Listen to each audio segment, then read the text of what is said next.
আন্তর্জাতিক অপরাধ ট্রাইব্যুনালের ভেতরে প্রবেশ করতে না পেরে সংস্থাটির চিফ প্রসিকিউটরের বিরুদ্ধে মন্তব্য করেন গণ অধিকার পরিষদের একাংশের সভাপতি নুরুল হক নূর। তিনি চিফ প্রসিকিউটর তাজুল ইসলামের নামে আওয়ামী লীগ ও জাতীয় পার্টির সঙ্গে গোপন বৈঠকের অভিযোগ তোলেন। এদিকে নূরের এমন আচরণকে ষড়যন্ত্রমূলক হিসেবে দেখছে চিফ প্রসিকিউটরের কার্যালয়। সে সঙ্গে ক্ষমা না চাইলে নূরের বিরুদ্ধে ব্যবস্থা নেওয়ার হুঁশিয়ারও দিয়েছে তারা। এসআই রাজের প্রতিবেদন।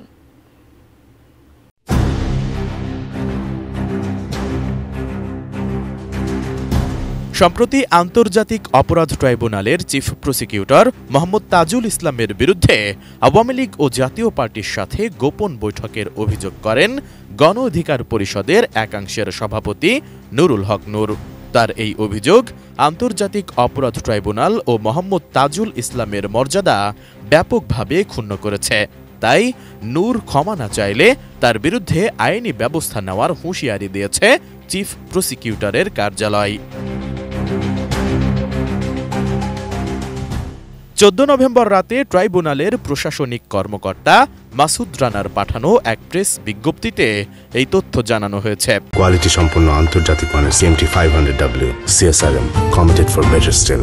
সেখানে বলা হয়, বিকেল 5টার সময় গণ অধিকার পরিষদের একাংশের সভাপতি নুরুল হক নূর তার একদল সহযোগী ও বহিরাগত ব্যক্তিদের নিয়ে সুপ্রিম কোর্ট প্রাঙ্গণ থেকে উস্কানিমূলক ও মানহানিকর স্লোগান দিতে দিতে মিছিল নিয়ে আন্তর্জাতিক অপরাধ ট্রাইব্যুনালের মূল গেট দিয়ে জোরপূর্বক প্রবেশের চেষ্টা করেন।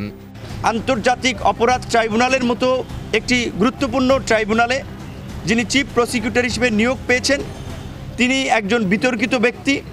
তার একটি বিতর্কিত রাজনৈতিক আদর্শ আছে, আমরা এটা সবাই জানি। এবং ইতিমধ্যেই তিনি আওয়ামী লীগের নেতাদের সাথেও জাতীয় পার্টির নেতাদের সাথেও মিটিং করেছেন, আমরা তথ্য পেয়েছি। কিন্তু যেহেতু আমরা এই সরকারেরই পার্ট, এই আন্দোলন সংগ্রামেরই পার্ট, কাজে আমরা কথা বলতে চাই নাই। কিন্তু তার কর্মকাণ্ডে আমাদের কাছে দৃষ্টিগোচর হয়েছে এবং আপাত দৃষ্টিতে মনে হয়েছে যে তিনি তার ক্ষমতার অপপ্রয়োগ করে তিনি টাকা পয়সা ধান্দাবাজিতে ব্যস্ত আছেন, যার ফলেই গণ অধিকার পরিষদের নামক এই উদীয়মান তরুণদের প্রতিষ্ঠিত নিবন্ধিত রাজনৈতিক দল, সেখান থেকে যারা আমরা কাউন্সিলের পরে যাদেরকে পদে রাখা হয় নাই, সেরকম কতিপয় দলসুরদেরকে উস্কে দিয়ে তিনি নিবন্ধন কোর্টে রিট করিয়ে তাদের দিয়ে আমাদের বিপক্ষে দাঁড় করিয়ে দিয়েছেন। অর্থাৎ তিনি একটি রাজনৈতিক স্বার্থ হাসিলের জন্য গণ অধিকার পরিষদের মতো এই গণ অভ্যুত্থান এবং গণ আন্দোলনের একটি অংশীদার সংগঠনকে বিতর্কিত করতেছেন এবং একই সাথে তিনিও নিজেকে বিতর্কিত ব্যক্তি হিসেবে উপস্থাপন করেছেন। পরে ট্রাইব্যুনালের নিরাপত্তায় নিয়োজিত আইনশৃঙ্খলা রক্ষাকারী বাহিনীর সদস্যদের বাধার মুখে ট্রাইব্যুনালে ঢুকতে না পেরে নুরুল হক নূর তার দলীয় কর্মীদের নিয়ে ট্রাইব্যুনালের গেটে একটি সাংবাদিক সম্মেলন করেন, যেখানে তিনি আন্তর্জাতিক অপরাধ ট্রাইব্যুনালের চিফ প্রসিকিউটর মোহাম্মদ তাজুল ইসলামের বিরুদ্ধে আওয়ামী লীগ ও জাতীয় পার্টির সঙ্গে বৈঠকের ভিত্তিহীন, বানোয়াট, অসত্য এবং উস্কানিমূলক কিছু অভিযোগ করেন। উদ্দেশ্য প্রণোদিতভাবে তার আনা এসব অভিযোগ ইলেকট্রনিক ও প্রিন্ট মিডিয়া এবং সামাজিক যোগাযোগ মাধ্যমে ছড়িয়ে পড়ে। এ ঘটনা আন্তর্জাতিক অপরাধ ট্রাইব্যুনাল এবং চিফ প্রসিকিউটর মোহাম্মদ তাজুল ইসলামের মর্যাদা ব্যাপকভাবে ক্ষুণ্ণ করেছে। তিনি সরকারি এই চিফ প্রসিকিউটর হয়ে সরকারেরই প্রতিষ্ঠান নির্বাচন কমিশন, সাংবিধানিক প্রতিষ্ঠান, সেই প্রতিষ্ঠানের বিরুদ্ধে দাঁড়াতে পারেন না। তো যিনি কিছু পয়সার লোভে, কয়েক লক্ষ টাকার লোভে যদি তিনি এইভাবে তার নীতি নৈতিকতা শুরুতে বিসর্জন দেন, তাহলে এই মামলায় যাদেরকে ফাঁসি দেওয়া হবে, যাদেরকে যাবজ্জীবন দেওয়া হবে, এই গণহত্যাকারী ফ্যাসিস্ট আওয়ামী লীগ এবং তার দোসরদেরকে আমাদের সংখ্যা তাদের সাথে তিনি আপোষ করে এই গণ অভ্যুত্থানের ফলাফলকে তিনি ভেস্তে দিবেন, এই আদালতকে বিতর্কিত করবেন, সরকারকে বিতর্কিত করবেন।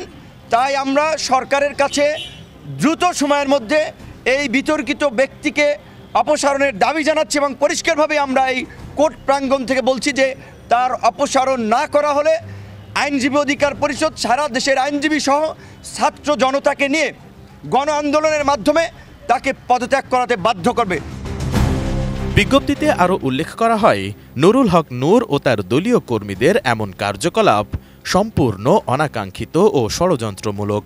তার এই কার্যক্রম জুলাই আগস্ট গণহত্যার ও মানবতাবিরোধী অপরাধের বিচার প্রক্রিয়া প্রভাবিত ও বাধাগ্রস্ত করার শামিল। আন্তর্জাতিক অপরাধ ট্রাইব্যুনালের চিফ প্রসিকিউটর কার্যালয়ের পক্ষ থেকে নুরুল হক নূর ও তার দলীয় কর্মীদের এই কাজের তীব্র নিন্দা ও প্রতিবাদ জানানো হয়েছে।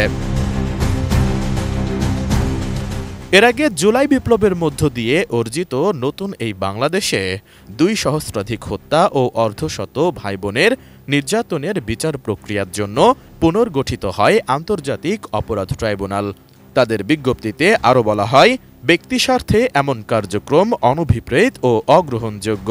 নুরুল হক নূর তার এই বক্তব্য প্রত্যাহার করে ক্ষমা না চাইলে তার বিরুদ্ধে যথাযথ আইনি ব্যবস্থা গ্রহণ করা হবে বলেও জানানো হয় ওই বিজ্ঞপ্তিতে। S I Raj, ATN news, Dhaka.